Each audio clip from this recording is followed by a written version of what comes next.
लाल ढकनी पियर हरदी भइले उजियार जी। लाल ढकनी पियर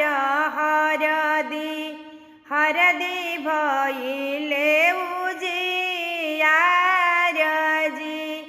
पहिला हरदी उपरहिता चढ़ावेलन, पीछे सकल परिवार जी। पीछे सकल परिवार जी। लाल ढकनी पियर हरदी भइले उजियार जी।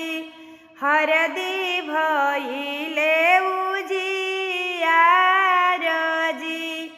पहिला हरदिया गुरुजी चढ़ाइना,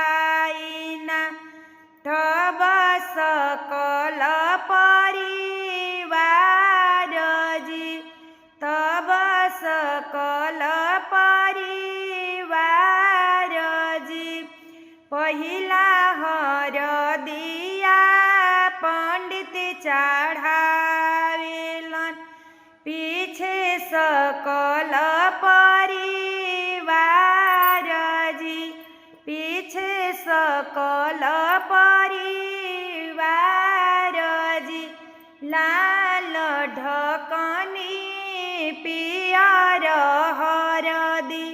हरदी भइले उजियार जी। हरदी भइले